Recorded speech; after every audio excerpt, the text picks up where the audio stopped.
से विचार कर रहे हैं। वैसे तो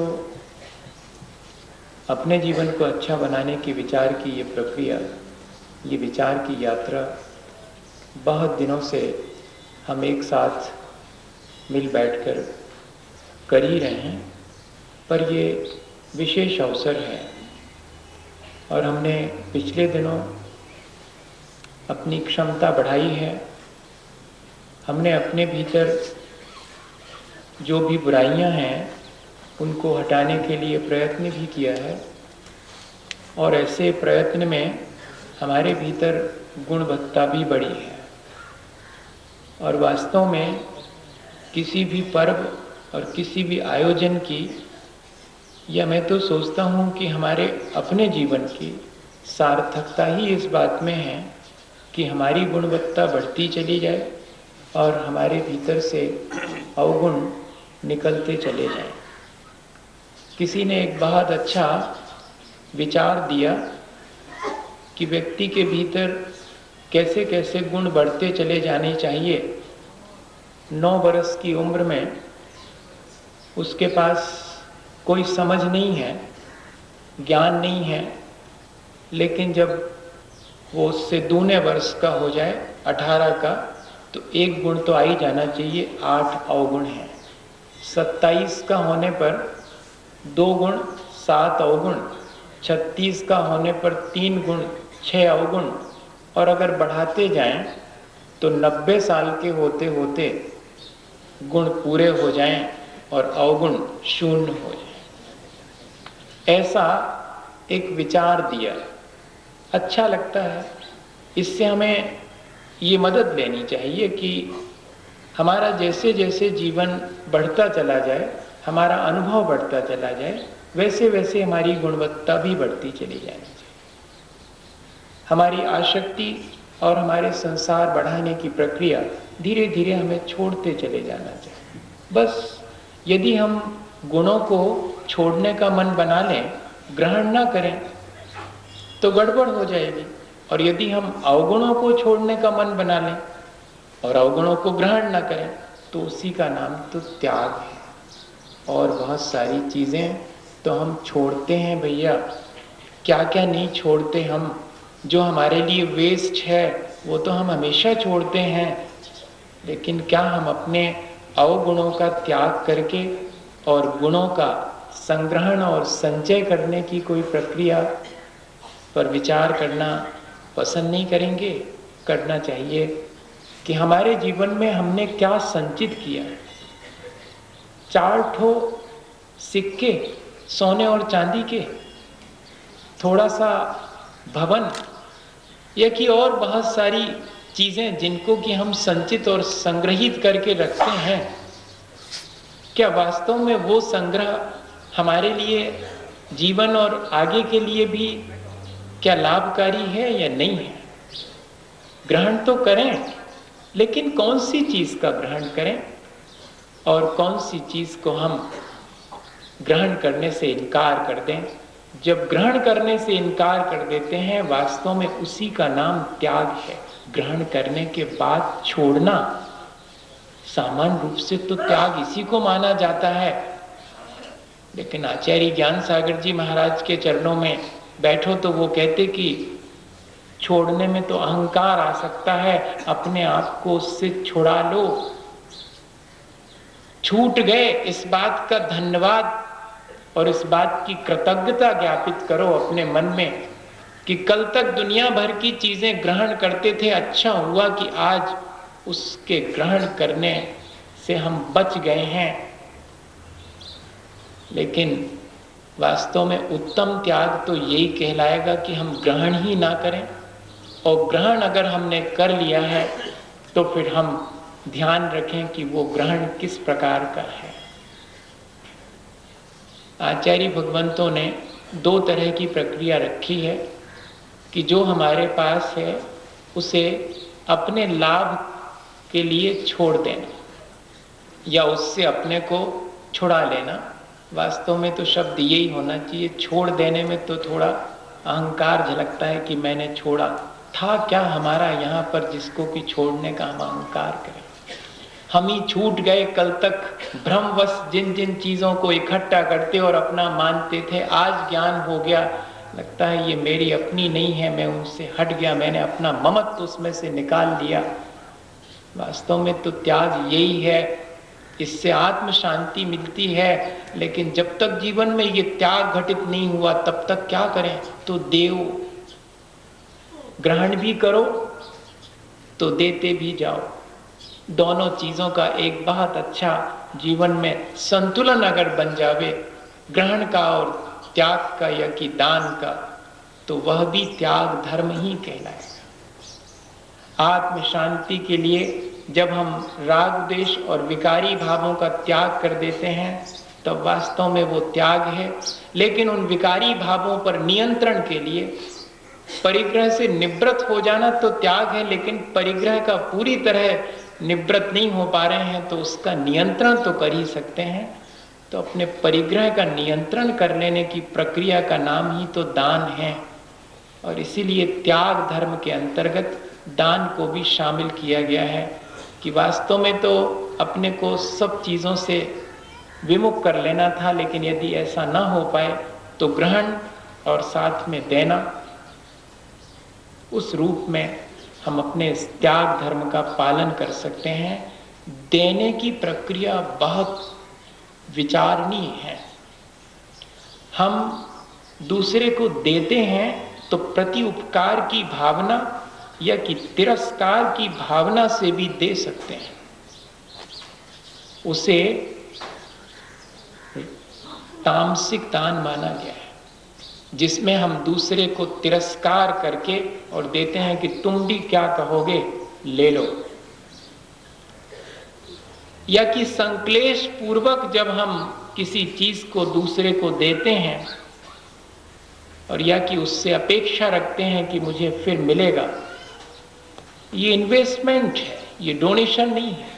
जहाँ की थोड़ी भी प्रति उपकार की भावना है और देते समय और देने के बाद भी संक्लेश है और सामने वाले की अवज्ञा, अवमानना या तिरस्कार पूर्वक दिया जा रहा, अपने को बड़ा मान करके दूसरे को क्षुद्र और छोटा मान करके दिया जा रहा है, तो ऐसा जो दान है वो त्याग धर्म के अंतर्गत तो नहीं आएगा। बहुत विचार करने की चीज है। हम लोग देते हैं, देने की होड़ में देते हैं, लेकिन उसके पीछे कहीं ऐसा तो नहीं कि देने वाले को नीचा पाने वाले को नीचा दिखाने की भावना से तो नहीं देते हैं, और भीतर ही भीतर कहीं देते समय अपने अहंकार को पुष्ट करने की भावना से तो नहीं देते हैं।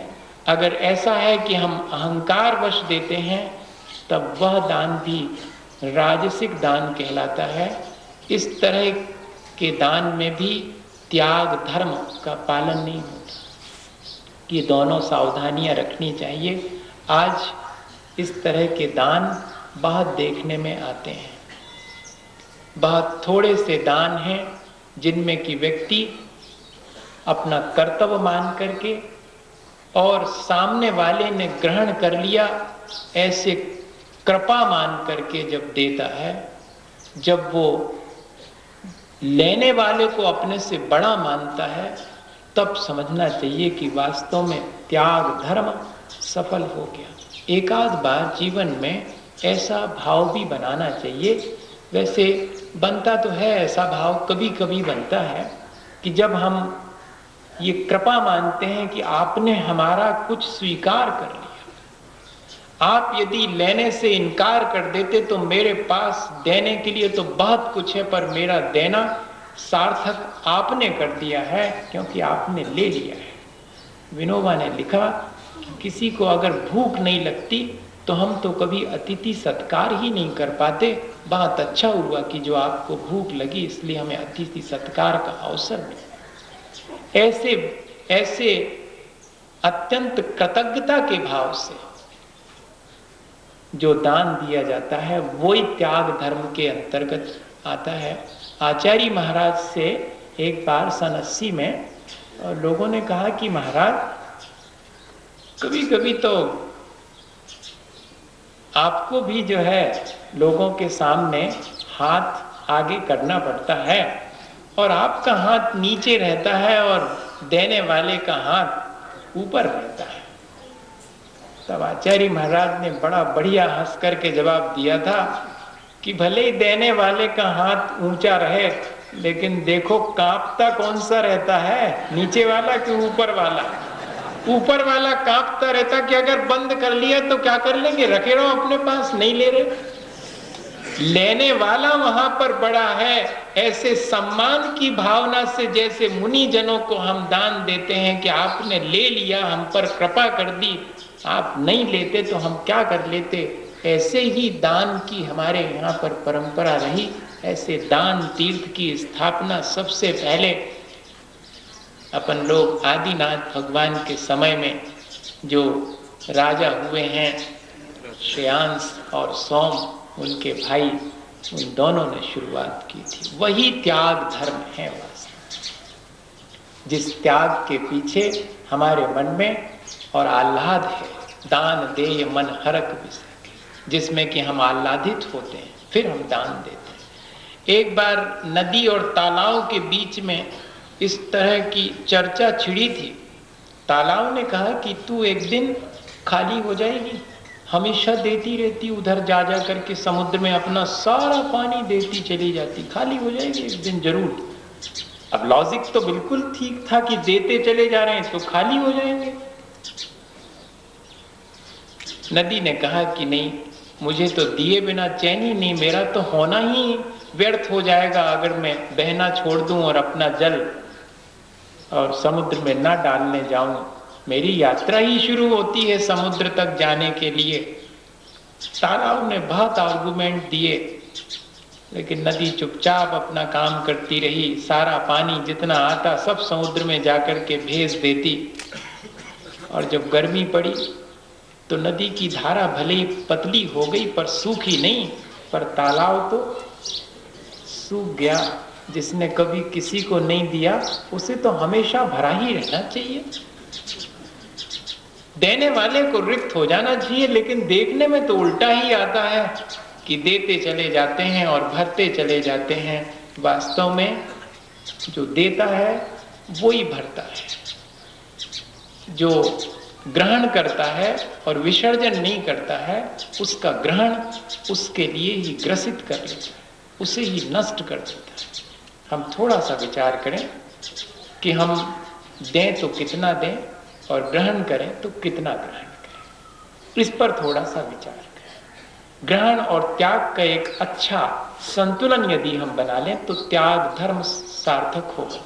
विनोबा कहा करते थे कि H2O, 2 हाइड्रोजन 1 ऑक्सीजन, 2 ग्रहण तो 1 त्याग। ऐसा फॉर्मूला बना लें जैसा H2O का फॉर्मूला है कि ग्रहण 2 तो त्याग 1। वैसे सबसे श्रेष्ठ त्याग वही माना जाता है जिसमें कि सबसे टॉप पर रखा है कि 50-50 वाला मामला है। जितना कमाएंगे 50% अपने लिए, 50% डोनेशन। फिर सेकंड नंबर रखा है कि 25% डोनेशन और थर्ड नंबर पर रखा है मिनिमम 10% डोनेशन। आचार्यों ने स्वयं ही इस तरह से हमारे त्याग की सीमा निर्धारित करी है कि हम ग्रहण जितना करें उसका कितना भाग हम छोड़ें भी, कितना ग्रहण और कितना त्याग। एक संतुलन हमारे में, जिससे संक्लेश ना हो, जिससे अहंकार जागृत ना हो,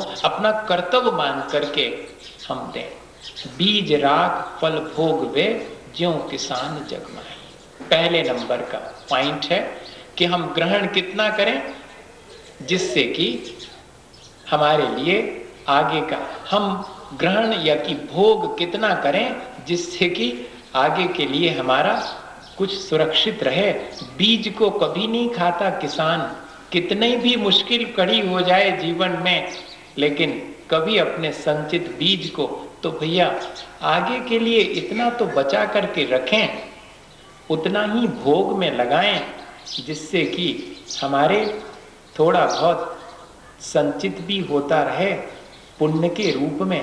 भोग से पुण्य संचित नहीं होता, त्याग से पुण्य संचित होता है, इसलिए भोगें उतने ही जिससे कि पुण्य भी संचित हो सके। इसके मायने हैं कि ऐसा भोग जिसके पीछे त्याग छिपा हुआ है वही हमारे लिए पुण्य का अर्जन करेगा। और दूसरी चीज, भोगें या कि ग्रहण करें इस तरह कि दूसरे का हक न छीने, ये बहुत कठिन मामला है। लाखों रुपया अपने पास रख करके और 10-20 हजार दे देने में इतना अहंकार हमारे भीतर आता है कि देखा हम कितने बड़े दानपति। लेकिन क्या कह रहे हैं कि दूसरे का हक छीन करके और फिर देना नहीं, इतना ही ग्रहण करना जिससे दूसरे का हक ना छीने। आचार्य भगवंतों ने लिखा है, गुणभद्र आचार्य ने आत्मानुशासन में, कि नदियों में पानी बहुत आता है तो समझना गंदा ही आता है बारिश के दिनों। ऐसे ही अगर बहुत अधिक संपत्ति का संचय किया है तो मानिएगा कि वह बहुत पाप से ही हुआ है संचय।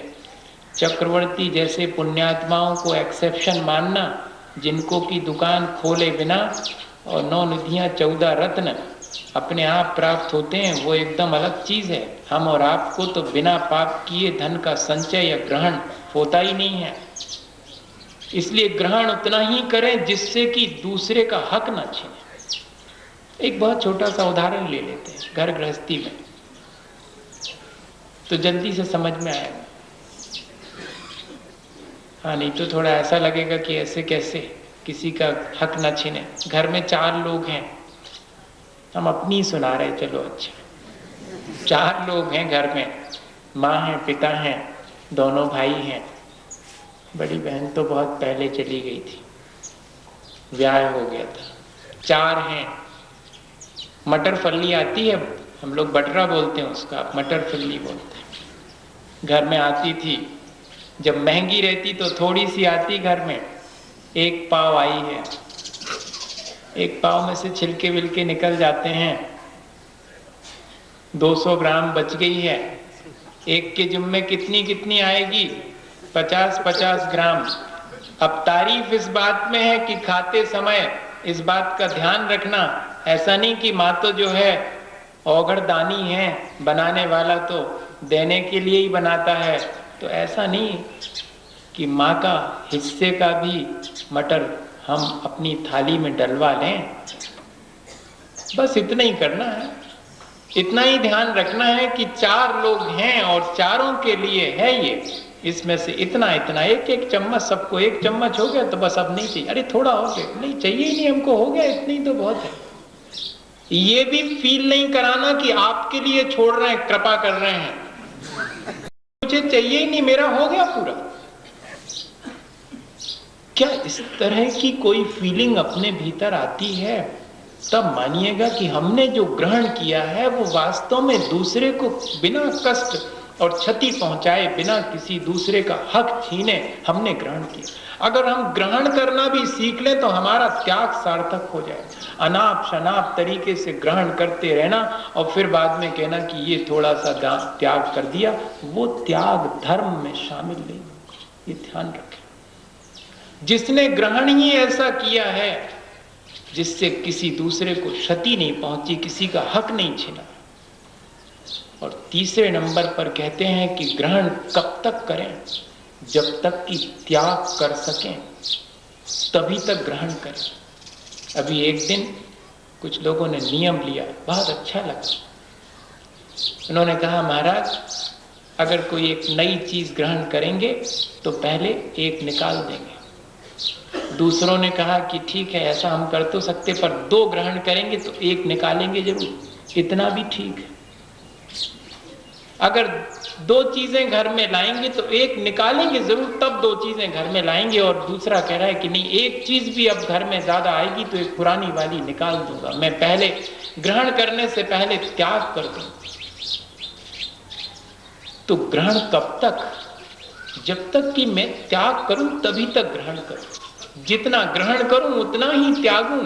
ठीक है, अगर बन जाए तो, नहीं तो थोड़ा बहुत तो त्यागूं अगर ग्रहण कर भी रहा। ऐसा हम ध्यान में रखें। और तीसरे नंबर पर, चौथे नंबर पर एक पॉइंट और था कि ग्रहण करें या नहीं करें। ऐसा कभी विचार करते हैं? नहीं, जो चीज भी दिखाई पड़ गई, काम की हो चाहे नहीं काम की हो, सब ले आओ। ऐसा नहीं, ग्रहण करें या नहीं करें, इस बात का भी हम विचार अपने मन में रखें कि ये चीज मेरे लिए कल्याणकारी है या नहीं, इससे मेरा हित सधेगा कि नहीं सधेगा, इससे दूसरे का भी कोई लाभ होगा कि नहीं होगा। अगर ग्रहण करते समय इस बात का हम ध्यान रखें तो शायद हमारा त्याग भी सार्थक होगा। वैसे तो लिखा ये है कि दूसरे को दें भी तो ऐसा कि जिससे कि उसका कल्याण हो, खुद भी ग्रहण करें तो ऐसा जिससे कि अपना कल्याण, तब त्याग धर्म घटित होता है। दूसरे के काम में ना आए ऐसी चीज दे देते हैं और अपने काम में ना आए ऐसी चीज अपने घर में रखे रहते हैं। बहुत सी चीजें रखी होंगी घर में जो हमारे काम नहीं आती, आज जाकर के जरा देखना तो कितनी सारी चीजें रखी होंगी, कभी काम में नहीं आई, पिताजी के जमाने से रखी हैं, बेटों के काम नहीं आई, लेकिन रखी हैं कोने में। दूसरे के काम आ सकती हैं पर द्यों कैसे? ग्रहण तो कर लिया, अब काम में नहीं आती है जो चीज ग्रहण तो किया था जब तब काम में आती थी, लेकिन देख रहे हैं कि उसके ग्रहण में कर लेने के बाद भी अब काम में नहीं आ रही, दूसरे के काम आ सकती है तो उसे दे दें। ऐसा होना चाहिए, तब हमारा त्याग धर्म सार्थक होगा। एक छोटा सा उदाहरण है, एक बाबा जी एक राजा को एक फल देने रोज जाते थे और राजा को वो फल एक आध दो दिन तो राजा ने बड़े इंटरेस्ट से बड़े उत्साह से लिया, फिर जब बाबा जी रोज देने जाने लगे तो उतना इंटरेस्ट नहीं लिया और मंत्री को दे देते थे कि रखाओ वहाँ पर, अब बाबा जी ने दिया है तो ठीक। बाबा जी से मतलब हमारा सज्जन से मतलब है। बाबा जी तो ऐसा बोल देते हैं कि बाबा जी मतलब आप महाराज जी नहीं समझना, बाबा जी सज्जन पुरुष थे। वो राजा को सलाह देना चाहते थे असल में, और रोज एक आम उनको भेंट करने जाते, मंत्री को दे देते तो मंत्री राजा से भी होशियार होते हैं मंत्री, वैसे इसलिए वो मंत्री कहलाते। मंत्रणा और बहुत अच्छे सलाहकार होते हैं, वही मंत्री बनाए जाते हैं जो आड़े समय पर भी हमें अच्छी सलाह दे। तो मंत्री जी ने उसे फेंका नहीं, ना उपयोग में लिया, एक कमरे में रखते जाते थे। एक दिन की बात की 6 महीने हो गए, रोज एक दिन भी अंतराल नहीं हुआ और रोज जो है आम भेंट में आ रहा है। राजा को शुरू में तो ऐसा ही लगा कि क्या रोज रोज आम का फल और दे जाता है, ये क्या चाहता मेरे से, क्या इसका इंटेंशन क्या है। मन में विचार बार बार आता, लेकिन राजकाज में वो बात भूल जाते। एक दिन मंत्री से कहा 6 महीने बाद कि वो जो एक बाबा आते हैं वो रोज एक फल दे के जाते हैं, आखिर वो चाहते क्या है, उससे पूछना। तो पूछा मंत्री ने कि आप चाहते क्या हैं? मैं कुछ नहीं चाहता, मैं तो सिर्फ मेरा कर्तव्य मानता हूं कि राजा साहब को कोई ना कोई भेंट देनी चाहिए, मैं तो भेंट देता हूं। राजा ने कहा कि ऐसा हो नहीं सकता, कोई ना कोई बात होनी चाहिए। उन फलों का क्या किया मंत्री? वो तो फेंक दिए होंगे शायद। नहीं महाराज, फेंके नहीं, बाबा दे के जाता है तो कोई ना कोई विशेषता होनी चाहिए, इसलिए सब हमने रखवा लिए थे एक कमरे में, चले अपन देखें। तो जाकर के देखा तो वो तो आम गल गए थे, फट करके और खराब होकर के, जैसा भी उनमें होना था। लेकिन उतना सारा ढेर था, उसमें से कुछ आम ऐसे मैंने गल करके और नीचे ऐसे बिखर गए थे, जो नीचे नीचे थे वो दब गए थे सब। उसमें से देखा तो जगह जगह से कुछ चमकदार सा दिखाई पड़ा। देखा तो एक एक हीरा हर एक में से चमक रहा है। अरे ये ऑर्डिनरी आम नहीं थे मतलब। अब बाबा जी आए तो राजा ने कहा कि आप मुझे रोज आम भेंट में देते हैं, आप मुझे क्या समझाना चाहते हैं? उन आमों में से तो हमने देखा कि हीरे निकलते हैं। महाराज आज देखा आपने मेरा देना सार्थक हो गया। मैंने तो सिर्फ आपको पहले दिन से ही यही बताना चाहा था कि ये कितना ही सड़ गल जाएगा, लेकिन इसके भीतर का हीरा बहुत चमकदार है, इस बात को आप ध्यान में रखना। मैंने तो ये मैसेज देना चाहा। दान भी दिया, भेंट भी दी, उपहार भी दिया, तब भी कैसा दिया जिससे कि दूसरे को और एक संदेश मिल जाए। हम लोग संदेश ले नहीं पाते हैं क्योंकि देने वाला दान के साथ अहंकार कर लेता है। हमें कृतज्ञता पूर्वक अगर कोई देता है तो उससे संदेश तो तुरंत मिल जाता है कि देखो ये व्यक्ति देने के बाद भी इतना विनम्र, अपना सब कुछ देता चला जा रहा है, हमें क्या संदेश देना चाहता है। हमें यही संदेश देना चाहता कि तुम्हारे पास जो अतिरिक्त हो, दूसरे के काम आता हो, उसे हमेशा देते चले जाना। देने वाला यही तो संदेश दे रहा है। गंग कवि और रहीम खान खाना थे। रहीम खान खाना जो है कवियों के बड़े प्रशंसक थे। तो एक बार जो है एक कवि जो गंग कवि थे, उनने 2 लाइनें लिख करके भेजी कि वो देखिएगा, लाइन का अर्थ तो याद है लेकिन लाइन एकदम विस्मरण हो गई। क्या हुआ था कि नहीं, ऐसा इसलिए भूल गया मैं। ऐसा हुआ कि गंग कवि के कवित्व से प्रसन्न होकर के और जो रहीम खान खाना थे, उन्होंने रातों रात उनके यहाँ पर और बैलगाड़ियों में भर करके असरफियाँ भेजी। तो गंग कवि बड़े चकित हुए कि रात में तो चोर आते हैं लेकिन रात में कोई देने आवे। कहाँ सीखी नवाबजू ऐसी देनी देन, आपने ऐसा देना कहाँ सीखा। ऐसा कुछ कवित्व बना करके और उनके लिए लिखा कि लोग तो जो है बता बता करके देखते हैं, आप जैसा हमने देना वाला नहीं देखा। तब फिर रहीम खान खाना ने भी क्या लिख करके भेजा था उन कवि को, वो बड़ा मार्मिक है कि देनहार को और है, भेजत है दिन रैन, और लोग भरम मुंह पे करें, ताते नीचे नैन। देने वाला तो कोई और है, मैं ये अहंकार कैसे करूं कि मैंने दिया है। इसलिए जब लोग ये कहते हैं कि मैंने दिया तो मेरी दृष्टि झुक जाती है, मेरा मन और शर्मिंदगी का अनुभव करता है। अभी तो हम दे करके बड़ी अकड़ का अनुभव करते हैं कि मैंने दिया, और देना उस दिन सार्थक हो जाएगा जिस दिन दिया और सिर नीचे झुक गया कि लोग ये ना समझें कि मैंने दिया। मैंने तो दिया क्या, मैंने तो अपना बोझा हल्का कर लिया।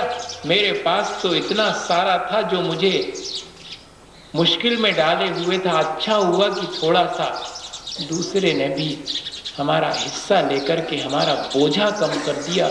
ऐसा हमारे भीतर अगर त्याग के समय भावना आवे तो वास्तव में वो त्याग धर्म है। त्याग हमेशा आसक्ति को घटाने के लिए किया जाता है, पहली चीज। और त्याग का महत्व है कि हमारे मन को बड़ा संतोष मिलता है, आसक्ति घटती है और मन को बड़ा संतोष मिलता है। और इतने ही नहीं, हमें पद प्रतिष्ठा अपने आप मिलती है, हमें उसकी चाहने की आवश्यकता नहीं। एक घटना है जिससे कि ये बात क्लियर होगी कि जिस चीज़ का हम त्याग कर देते हैं उसके बारे में फिर आसक्ति नहीं होती। अगर आसक्ति होती है तो समझना कि वो त्याग नहीं है। क्या हुआ, हम लोग आचार्य महाराज के साथ चले जा रहे थे। हमने शायद ये घटना सुनाई कि नहीं, मुझे ध्यान नहीं है। आपके यहाँ अलग अलग कॉलोनीज में जा कर के, और हाँ सुनाई हो तो सुनाई भी हो सकती, क्योंकि कंटिन्यूएशन में ध्यान में तो रहता है पर ऐसे अट्रेंडम में ध्यान में नहीं रह पाता। फिर भी अपन फिर से रिपीट हो जाएगी तो कोई बात नहीं, शॉर्ट में कर देता हूँ कि एक जगह रुकाया गया बंडा में, तो वहाँ पर ठंड के दिन थे और दरवाजे तो टूटे थे और खिड़कियों में कांच नहीं थे और खप्पर के ऊपर की छत थी, तो हवा के लिए बहुत आने की गुंजाइश थी। और 10 बजे रात के बाद जो है तेज़ी से जब ठंड बढ़ी और उस समय हम लोगों को एक एक चटाई नीचे पाटा, तो हमने आपसे कहा ही था कि अकेले आचार्य महाराज को पाटा पर बिठाल देते थे, बाकी सब नीचे ही बैठते थे ज़मीन में अपनी चटाई बिछा के, और उसी चटाई को ओढ़ना पड़ता था। आधी बिछा लो, आधी ओढ़ लो, इस तरह की प्रक्रिया। घास लेने की परंपरा आचार्य महाराज ने हम लोगों को नहीं डाली कि नहीं अभी तुम लोग सब नौजवान हो इसलिए घास की आवश्यकता नहीं है, नहीं तो फिर थोड़ा सा उसमें आराम हो जाता है अपेक्षाकृत। तो अब क्या करें, अब लेटें तो चटाई ओढ़ें तो उधर नीचे से हवा और इधर सिर की तरफ से हवा, आप कैसे करेंगे, चटाई ओढ़ेंगे भी। कुछ समझ में नहीं आया। 12-1 बजे अब एक दूसरे को देख रहे हैं कि कौन क्या करता है सब। तो यही हुआ कि एक महाराज जी ने बैठे आराम से और चटाई लपेट करके बैठ गए, ऐसे गुड़मुड़ होकर के चटाई लपेट ली। कम से कम नीचे से हवा तो नहीं आएगी, अब ऊपर से ही आएगी, सहन करेंगे। रात भर जो है बैठे बैठे सबने भी वैसे ही किया, सबने लपेट ली और बैठे रहे आराम। अब सवेरे भक्ति के समय वही वैसे ही कि अपन को तो उतनी साधना नहीं रहती है, तो चेहरे पर उतनी प्रसन्नता नहीं रहती है। ऐसी मुसीबत आने पर चेहरे की प्रसन्नता बनी रहे तब बात अलग है, नहीं तो चेहरे पर म्लानता आ जाती है। आचार्य महाराज की विशेषता है कि उनकी चेहरे की मुस्कुराहट तमाम मुसीबतों के बाद भी ज्यों की त्यों बनी रहती, तो वो ज्यों की त्यों बनी थी। और मुस्कुराते हुए भक्ति के समय आचार्य श्री ने कहा कि क्यों, कैसी रही रात में ठंड? बहुत ठंड थी। हमने कहा बहुत ठंड थी। तो क्या ख्याल आया? अब बड़ी कठिन परीक्षा, क्या ख्याल आया, किस चीज का ख्याल आया? तो मैंने बहुत स्पष्ट उससे मैंने कहा महाराज जी बस ऐसे ही लग रहा था कि नीचे बिछाने के लिए एक ठो चटाई और ओढ़ती तो जरा एक अच्छे से ओढ़ करके सो जाते। बोले बहुत अच्छा, बहुत अच्छा।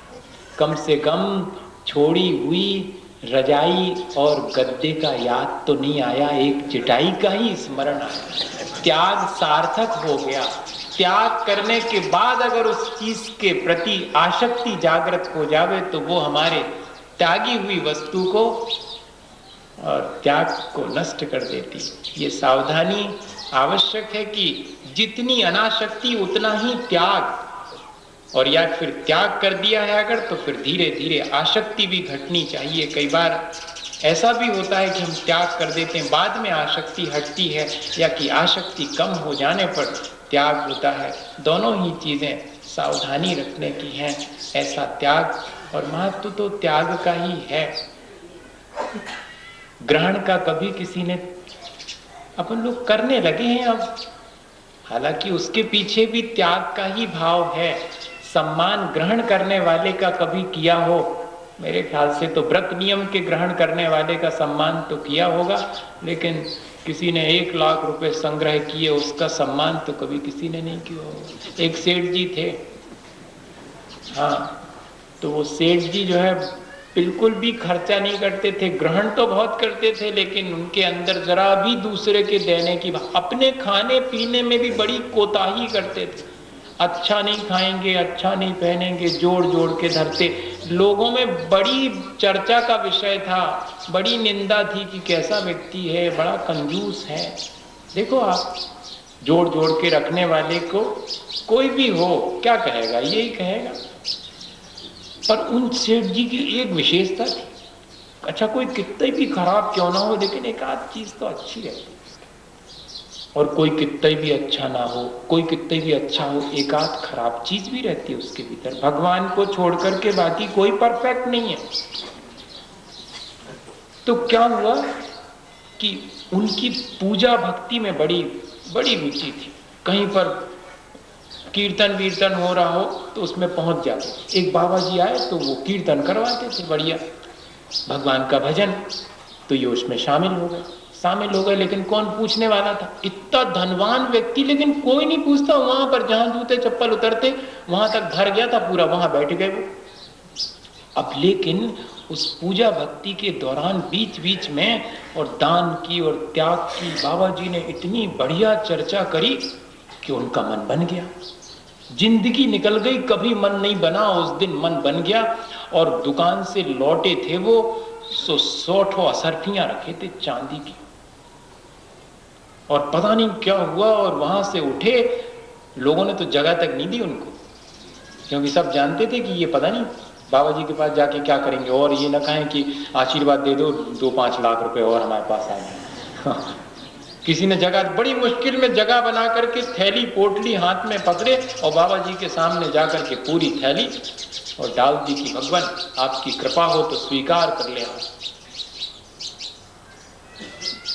अब बस भैया, जैसे ही ऐसा हुआ और जय जयकार होने लगी वहां तो, और हाथों हाथ, और अलग सब लोग उठ के खड़े हो गए, यहाँ बिठा लो इनको, यहाँ बिठा लो सेठ जी को। अब सेठ जी भी बड़े मुश्किल में। सेठ जी ने कहा कि 2 मिनट माइक पर बोलने मिलेगा क्या? इसलिए मिलेगा, आओ आप। तो बिल्कुल वैसे अगर मांगते तो कोई नहीं बोलने दे रहा था उनको। अब सब कहने लगे हाँ सेठ जी की बात वैसे कोई ने कभी नहीं सुनी, पर उस दिन हाँ सुनाओ आप। तो उन्होंने कहा कि मैं तो सोचता था कि इस धर्म की जगह पर भी कम से कम पैसे का सम्मान नहीं होगा, लेकिन यहां भी यही देखने में आ रहा है। मैंने पैसे क्या दिए, मेरा इतना सम्मान होने लगा, लोग जगह देने लगे। अब बाबा जी का नंबर था। बाबा जी ने कहा कि सेठ जी बैठो आराम से, पैसा तो आपके पास 10 मिनट पहले भी था और बहुत अधिक मात्रा में था। तब आप जहां जूते चप्पल रखे हैं वहां बैठे थे। हमने पैसे का सम्मान उस समय भी नहीं किया था, इस समय भी नहीं किया है। आपने जो पैसा छोड़ने का मन बनाया है, सम्मान उसका किया है। हमने आपके पैसे का सम्मान करना होता तो हम पहले भी कर सकते थे। हमारे यहाँ पर हमेशा जब भी सम्मान की प्रक्रिया रखी गई तो त्याग की ही रखी गई, और त्याग ऐसा त्याग जिसमें न संक्लेश है, न अहंकार है, बल्कि कृतज्ञता है कि सचमुच मेरा इकट्ठा करना सार्थक हो गया कि किसी दूसरे ने उसे स्वीकार कर लिया। इस तरह की कृतज्ञता के भाव से अगर हम त्याग करते हैं तो हमारा मन अत्यंत पवित्र होता है, जीवन उज्जवल होता है, ऊंचा उठता है। हम यही तो चाहते हैं कि हमारा जीवन उज्जवल हो, हमारा मन निर्मल हो, और हम धीरे धीरे अपने जीवन को ऊंचा उठाते जाएं। इस प्रक्रिया को अपने जीवन में अपना के हम अपने जीवन को ऊंचा उठा सकते हैं, इसी भावना के साथ। बोले आचार्य गुरुवर विद्यासागर मुनि महाराज। हे गुरुवर शाश्वत सुख दर्शक यह। क्रोध के अवसर पर हम कैसे अपनी क्षमता और सहनशीलता बनाए रखें और क्षमा भाव धारण कर सकें। कठोरता के अवसर पर हम अपनी कोमलता और मृदुता को बनाए रख सकें। जब कभी मन में छल कपट का भाव आए तो कैसे हम जल्दी से उसे संभाल कर अपने मन को सरल और सच्चा और ईमानदार बनाए रख सकें। इतना ही नहीं, जब विकार और लोभ हमें घेरे तब हम उसके बीच अपनी पवित्रता और निर्लोभपने को बनाए रख सकें। ऐसा हमने पुरुषार्थ शुरू किया है। सच्चाई जीवन की हमें समझ में आने लगी है, और सच्चाई को हासिल करने के बाद हमें ये भी लगने लगा है कि इस सच्चाई को यदि बनाए रखना है तो अपने जीवन को अनुशासित करना होगा। लापरवाही हमें इस सच्चाई से विमुख कर सकती है। इसलिए जीवन में अब आत्मनियंत्रण के साथ जीना है। और इतना ही नहीं, जब आत्मनियंत्रण की बात मन में आती है तो इच्छाएं धीरे धीरे घटने लगती है। और इच्छाओं को जब हम नियंत्रित कर लेते हैं तब जिस व्यक्ति की इच्छाएं बहुत नियंत्रित हो जाती हैं तब उसको अपने पास रखी हुई चीज़ें बहुत मालूम पड़ने लगती हैं। ये तो इच्छाएं हैं जो कि हमारे पास बहुत होने के बाद भी कुछ नहीं है ऐसा एहसास कराती हैं। और जब इच्छाएं नियंत्रित हो जाएं, इच्छाएं शांत होने लगें, इच्छाओं को हम जीत लें, तो फिर कैसा लगता है कि ये सब इतना सारा करूँगा क्या, और नया मुझे कुछ चाहिए नहीं, ये भी बहुत है, दे दो, जिसको ज़रूरत हो उसको दे। तो फिर जीवन में हमने ये भी शुरू किया कि अपनी इच्छाएं सीमित हो गईं, तो अब जो अपने पास है वो अपने लिए अब उपयोगी नहीं मालूम पड़ता, किसी और के उपयोग में आ जाए तो देना शुरू किया था। कल हमने दिन भर यही प्रयास किया कि हम अपने जीवन में जो अनावश्यक है और दूसरे के लिए उपकारी है ऐसी चीज़ दिन भर में एक आध बार तो प्रयत्न करके दूसरे को दे देंगे। और फिर आज तो ऐसा लग रहा है कि देने में तो मेरा है ऐसा सोच करके दे रहा हूँ, लेकिन देखूं अगर तो यहाँ पर मेरा है क्या। अपने और पराये के इस भेदभाव में मैं अपना जीवन व्यतीत करता हूँ।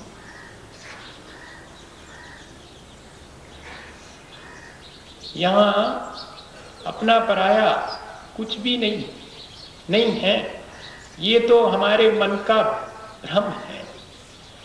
शरीर भी जिसको मैं अपना मानता हूँ वो मेरा नहीं है, पर वस्तुएं जिनको मैं अपना मानता हूँ फिर वे मेरी कैसे हो सकती। ऐसा भाव मन के भीतर जब उत्पन्न होता है, जब यहाँ मेरा कुछ नहीं है, यहाँ तक कि मेरी देह भी मेरी नहीं है, जब ऐसा भाव मन के भीतर हमारे जिन क्षणों में जागृत होता है वे क्षण ही हमें अकिंचन और अकिंचन के भाव से भर देने वाले समय है। क्या ऐसा कभी अपने जीवन में अपन को तेरे मेरे के भाव से रहित होकर के कोई क्षण गुजारूं, ऐसा कभी अपने मन में विचार आता है या नहीं आता? हमें ऐसा विचार अपने मन में उत्पन्न करना चाहिए कि सचमुच मैं ये अहंकार क्यों करूं कि मेरा है और मैं किसी को देता हूं।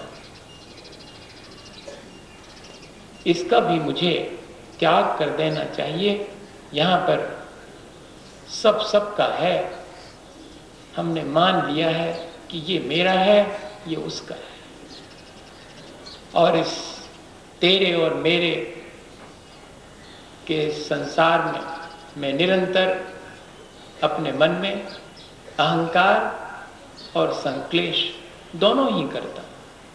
जब ऐसा मन में भाव आता है कि ये मेरा है, तब कितना सारा मेरे पास है, तब और लोगों से मैं ज़रा बड़ा हो गया हूँ ऐसा अहंकार कर लेता हूँ, वह भी मुझे दुखदाई है।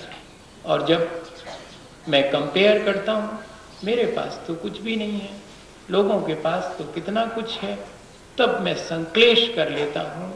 पर देखा जाए तो यहाँ पर कुछ भी मेरा नहीं है, कुछ भी पराया नहीं है। अगर इस तरह हमारे मन में कभी शांति से बैठ करके विचार आवे तो यही विचार आकिंचन का है। आकिंचन धर्म बहुत आसान भी है और बहुत मुश्किल भी है। बाकी सब में तो कुछ ना कुछ करना है, इसमें तो कुछ करना नहीं है। इसमें तो जितना कुछ करते आए थे आज उस सबसे विश्राम ले लेना है। कुछ भी नहीं है यहाँ पर जिसको मैं ग्रहण करूं या कि मैं जिसका त्याग करूं। जब मेरा है ही नहीं तो क्या ग्रहण और क्या त्याग। ऐसे ग्रहण और त्याग दोनों के भाव से ऊपर जो धर्म हमारे भीतर प्रकट होता है वो आकिंचन है। जीवन में बहुत बार अपन अनुभव करते हैं कि जब कोई हमारा प्रियजन हमसे दूर हो जाता है तब उसके राग के वशीभूत होकर हम उसके अभाव में पीड़ा महसूस करते हैं और ऐसा लगता है कि मेरा अपना कोई नहीं है। ऐसा मेरा अपना कोई नहीं है, ऐसा भाव कई बार मन में आया होगा, लेकिन वो राग जन्म है। वहां पर पीड़ा है किसी के नहीं होने की, उसका नाम आकिंचन नहीं है। कई बार जब जॉइंट फैमिली में रहते रहते हम देखते हैं कि एक कमाता है और खाने वाले इतने लोग, नहीं अपना अलग अलग कर लो, और सब अलग अलग कर लेते हैं और फिर कहते हैं भैया यहाँ कोई किसी का नहीं है, सब अपने अलग अलग ही हैं। ऐसी फिलॉसफी मन के अंदर आ जाती है, ऐसा आर्गुमेंट हम देने लगते हैं, वो हमारा द्वेष जन्य अकेलापन है। वो जो आकिंचन धर्म नहीं है, वो तो हमने द्वेष बस जब किसी से नहीं बनती है तब हम अपने को उससे विमुख करके यह विचार करते हैं, कहते हैं कि भैया सब देख लिया संसार, कोई किसी का नहीं है। क्यों? क्योंकि किसी का साथ नहीं मिला। किसी का साथ नहीं मिलने पर हम अकेले हो जाते हैं, वो आकिंचन नहीं है। और किसी का साथ था और बिछुड़ जाने पर हम अकेले हो जाते हैं, वो भी आकिंचन नहीं है। आकिंचन तो वो है जिसमें कि हम न किसी के वियोग से पीड़ित हैं और न किसी से द्वेषवश हम अलग छिटक के खड़े हुए हैं, बल्कि हमने जान लिया है कि अपने सुख दुख को तो हम अकेले ही एकाकी ही भोगते हैं। फिर जब किसी का कोई पार्टिसिपेशन नहीं है, तब फिर मैं क्यों ये मानूं कि कोई अपना है और कोई पराया है। ऐसे अपने पराये दोनों के भाव से जब हम ऊंचे उठ जाते हैं और अपने आप में सेल्फ सेटिस्फेक्शन हमारे भीतर आने लगता है, एक भरापन, न अभाव की पीड़ा है और न किसी से विरोध जन्य जो अभाव हुआ है उसकी पीड़ा है। हम अकेले खड़े हो जाते हैं लेकिन अपने आप में संतुष्ट हैं, अपने आप में भरे पूरे हैं, तब वास्तव में वे क्षण आकिंचन के हैं। हमारे जीवन में हमने इस चीज का अनुभव करा। सन 89 में जब गढ़ाकोटा में चतुर्मास कर रहे थे, तब उस समय अत्यंत अस्वस्थता के क्षणों में एक और मुनि महाराज हमारे साथ थे और एक ब्रह्मचारी जी थे। इतवार का दिन था। प्रवचन पंडाल में बाहर होते थे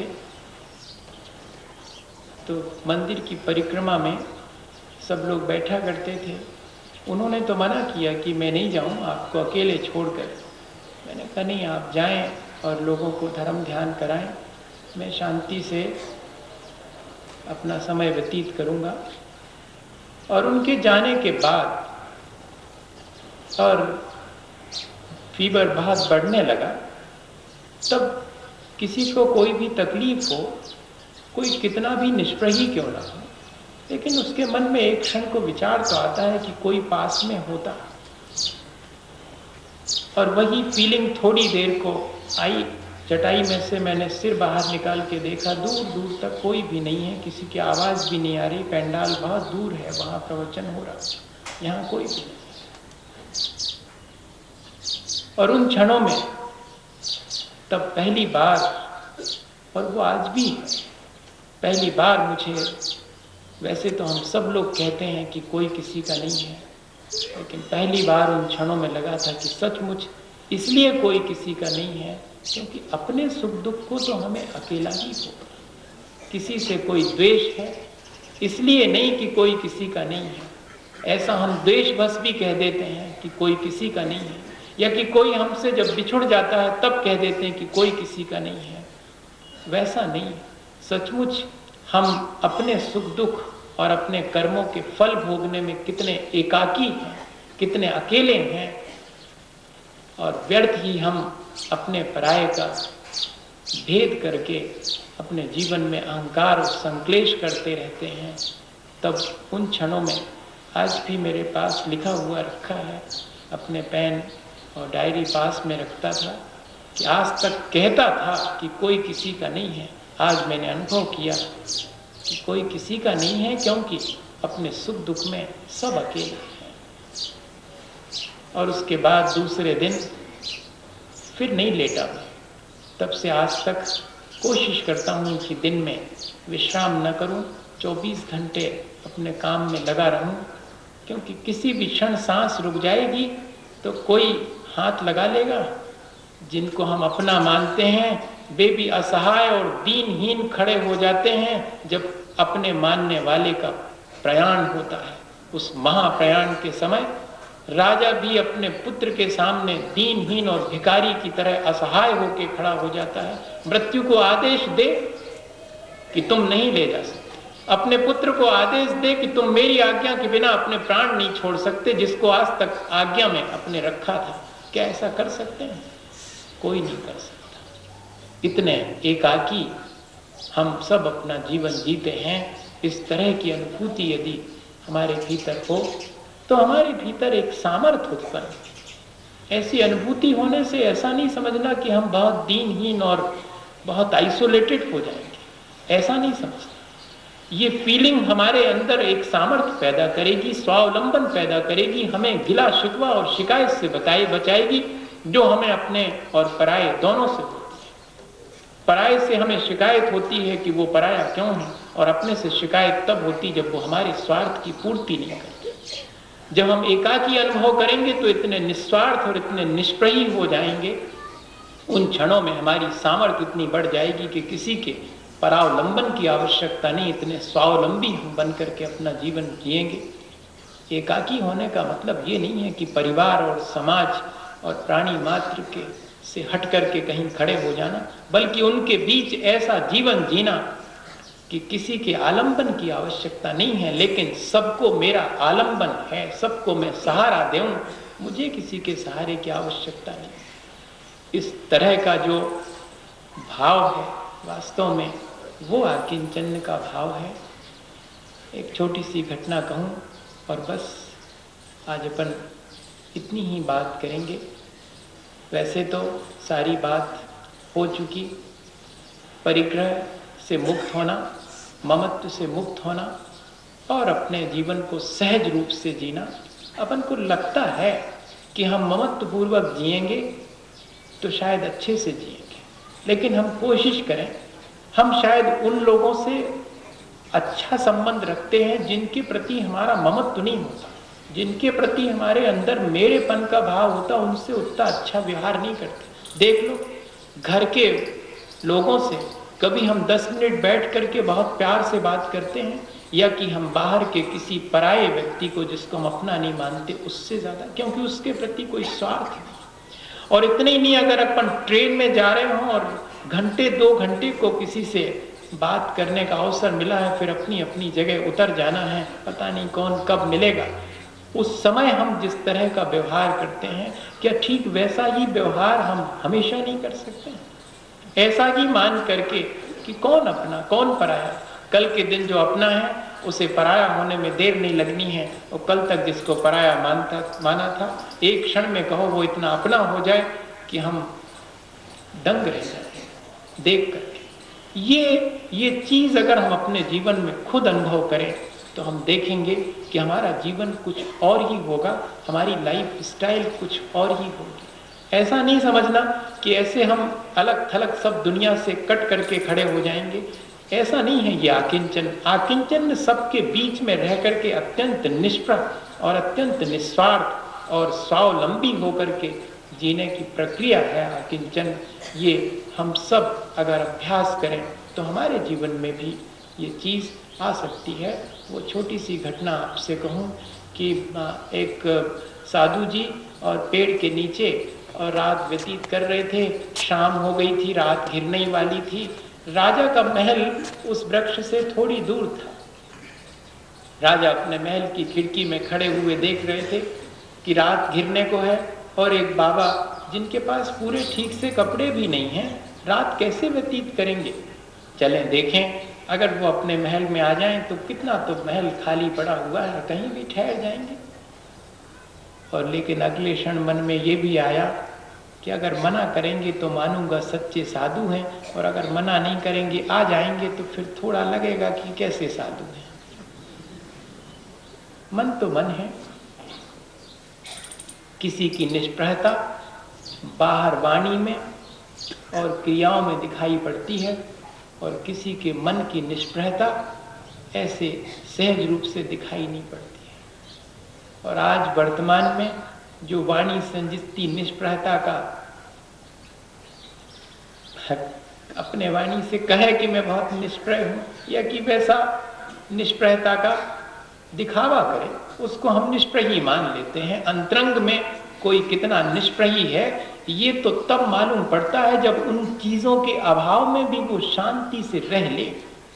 चीजों के सद्भाव में तो मुझे कुछ नहीं चाहिए, मुझे तो बड़ा संतोष है, मुझे तो कोई चीज की जरूरत नहीं है, कौन है किसका है, कौन साथ में ले जाना है अपन को, कौन ले गया आज तक, एक दिन तो मर जाना है, बहुत अच्छी अच्छी बातें जानते हैं अपन। सो तो जब सब चीजों का सद्भाव है तब, और जब अभाव हो तब उस समय मालूम पड़ती है निष्प्रहता, उस समय मालूम पड़ती निस्वार्थता कि हाँ सचमुच अभी आई है कि नहीं आई है। अभाव में भी उतनी ही प्रसन्नता जितनी की सद्भाव में थी।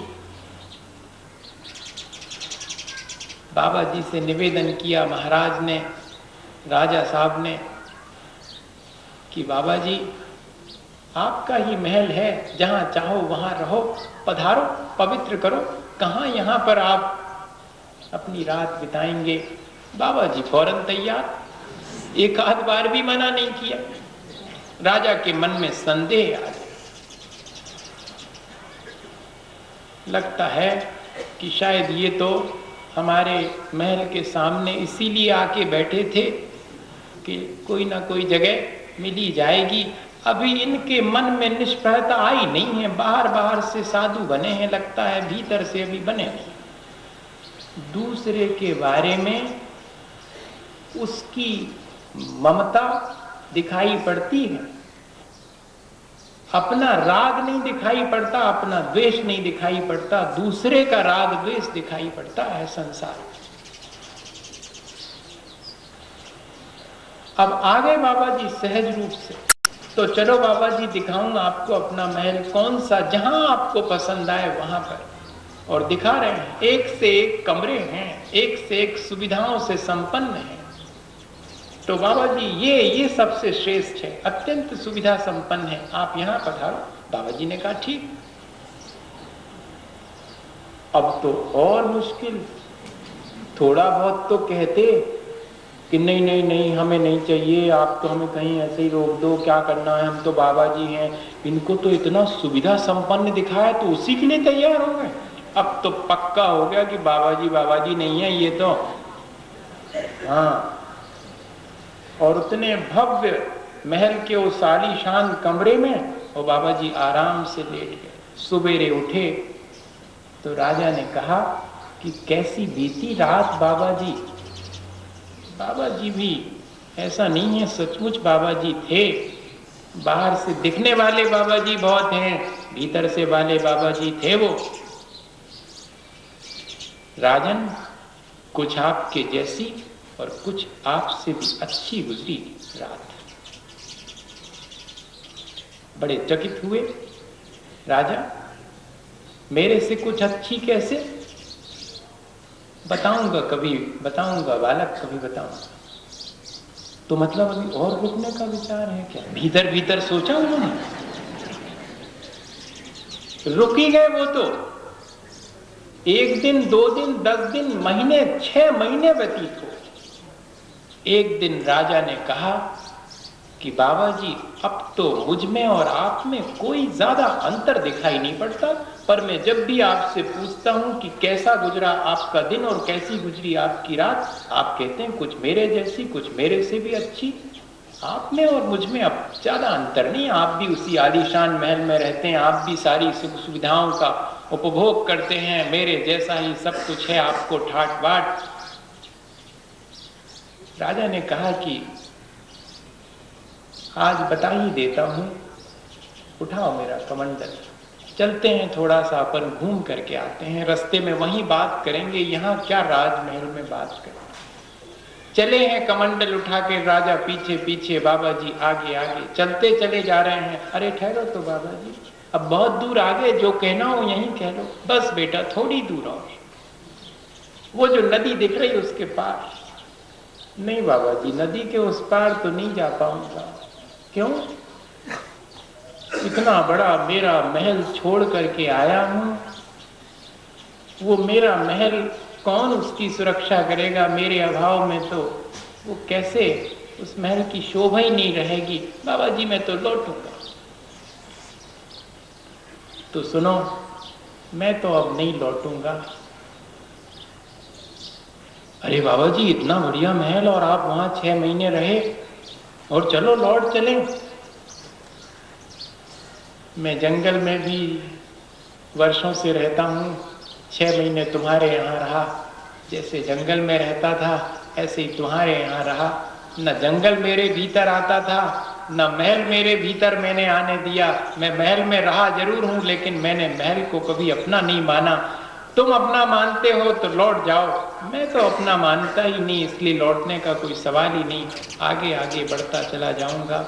मेरे ख्याल से हमारे लिए ये संदेश पर्याप्त है कि हम उन सब चीज़ों के बीच रहें या उन सब चीज़ों से छोड़ करके रहें।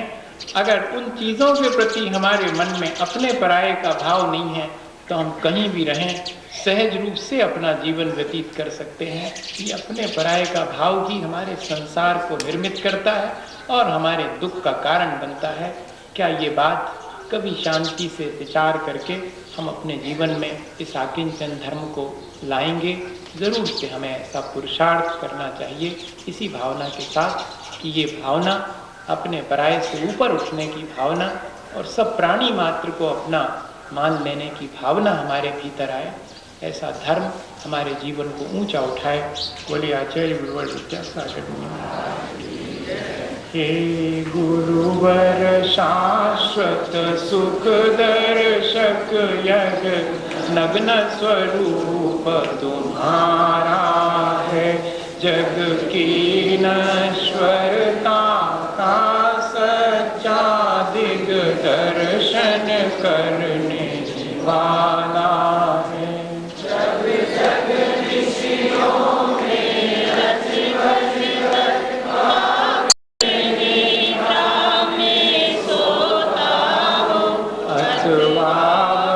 शिव के निष्कंटक पथ में विषकंटक होता हूँ।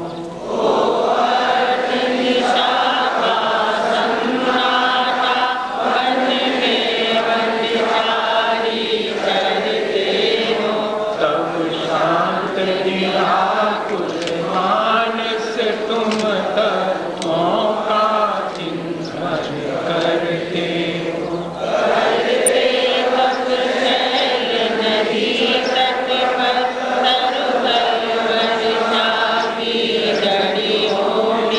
समतारस पान किया करते, सुख दुख दोनों की घड़ियों में।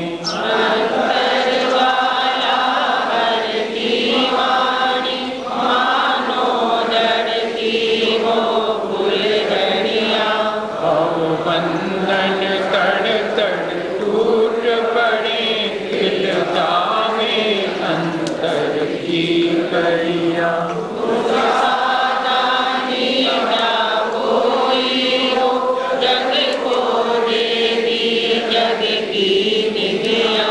दिन रात लुटाया करते हो शम सम की अविनश्वर मणि।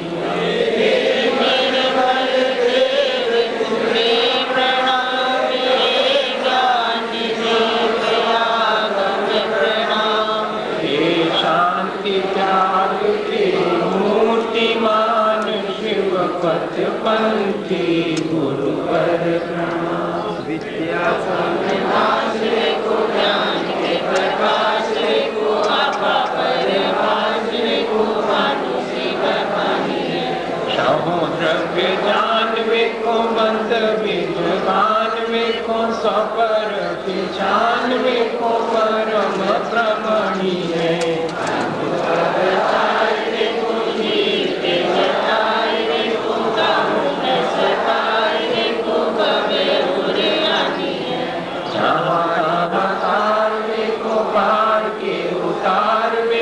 सुख विस्तार को यही दिन वाली है जावानी ते जान से सुरे वालो सोवाणी मस्तन समूह सदा दे दो उदत चंदन कंदुल पुष्प करी चर सुरी कसरूप परादित पवन मंगल गान रवा कुले